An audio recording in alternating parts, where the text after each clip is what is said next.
préfères, le cor ou le cor? On t'explique. Le cor d'harmonie est un instrument à vent de la famille des cuivres à embouchure. C'est la version moderne du cor à piston, inventé au XIXe siècle, sur la base du cor naturel, qui lui-même descend en ligne droite de la corne d'animal dont il a hérité le nom. Corne d'animal qui était utilisée alors pour émettre des signaux d'avertissement codés. Mais bon, à cette époque-là, le cor moderne n'était pas encore né. Celui ou celle qui joue du cor s'appelle corniste et pas choriste. Choriste étant un terme qui désigne un corps humain vivant qui fait partie d'une chorale. Le cor humain, lui, est un instrument à vent de la famille des cordes.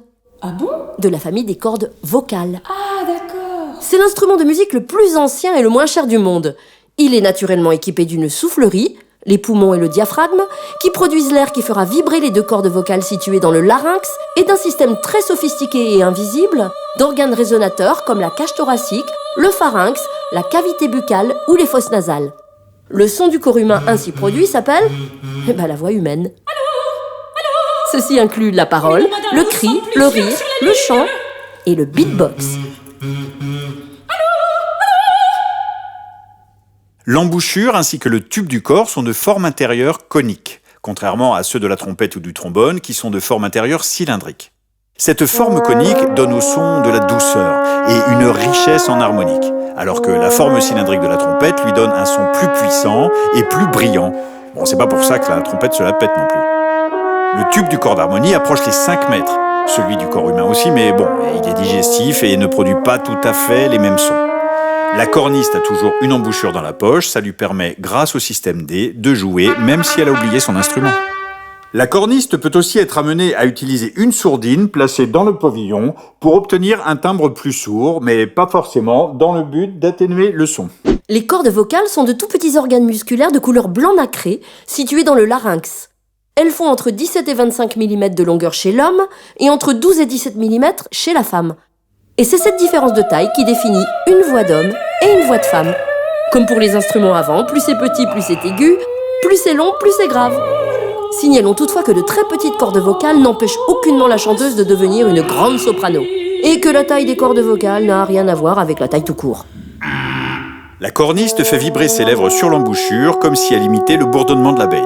À la différence de la plupart des cuivres, c'est la main gauche qui joue et active 3 ou 4 palettes rotatives pour changer la hauteur du son. Si c'est pas l'instrument de rêve pour gaucher, ça. Et si, pour jouer, la corniste place sa main droite dans le pavillon, ce n'est pas seulement pour remplacer une sourdine ou faire des sons bouchés, ou encore pour rechercher quelque chose qu'elle aurait laissé tomber dans le fond. C'est aussi pour soutenir l'instrument et corriger la qualité ou la hauteur du son. Le corps a ses raisons que la raison ignore. On classe les voix de chanteurs par tessiture, c'est-à-dire l'ensemble des sons qu'ils émettent, du grave à l'aigu, comme pour tous les instruments d'ailleurs. Mais tu le sais déjà si tu as vu les autres épisodes. Les hommes sont basses, baryton, ténor ou contre-ténor, alors que les femmes sont contralto, mezzo-soprano ou soprano. Le timbre de la voix est la petite touche magique qui fait qu'une voix est unique et reconnaissable entre toutes. C'est qui? C'est Julia. T'es un peu lourde, hein. On peut être chanteur lyrique, chanteur de variété, de pop, de rock ou tout à la fois si on a énormément travaillé la technique vocale.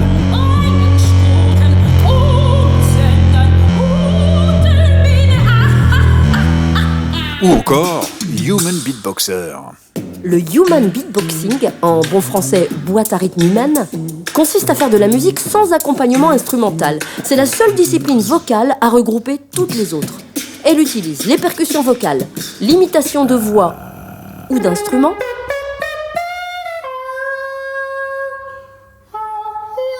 et les bruitages vocaux. Elle utilise également les techniques du chant classique et du très ancien chant diphonique, qui produit 2 notes de fréquences différentes qu'on entend par exemple dans les musiques traditionnelles des Mongols tibétains. C'est le hip-hop, en s'inspirant du jazz, qui a intégré et généralisé ces pratiques pour donner naissance à la forme actuelle du beatboxing. Darren Robinson, alias Big Buff du groupe des Fat Boys, Razel du groupe The Roots, Bobby McFerrin ou encore Michael Jackson font partie de ceux qui lui ont donné ses lettres de noblesse. Le beatbox est pratiqué dans de nombreux pays. Il évolue constamment au fil des championnats, battles et festivals organisés partout dans le monde. On peut jouer du cor avec ou sans vibrato, assis ou debout. Il peut être de chasse, des Alpes, Tuben chez Wagner ou d'harmonie. En revanche, un corps de garde, un garde du corps, un cornichon ou un corbillard n'ont absolument rien à voir avec la musique. Enfin, les Anglais, qui ne sont pas les derniers pour la contradiction, le nomment French horn, le corps français, par opposition au corps anglais, qui est en réalité un hautbois dont le bec forme un angle. Bon, c'est peut-être pour ça qu'on appelle ça le corps anglais. Enfin bref.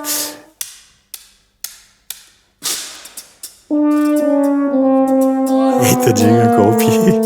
Crétin.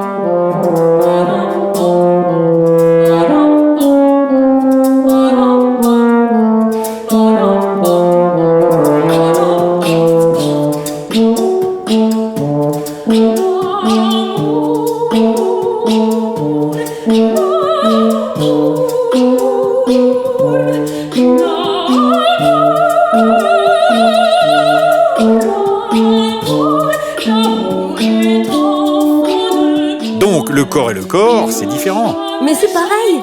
L'important, c'est de jouer ensemble, non? Mais oui, il n'y a pas d'instrument plus important ou mieux qu'un autre. Dans un orchestre, on est tous différents, mais on a tous un rôle. Donc si t'es pas là, bah ça le fait pas.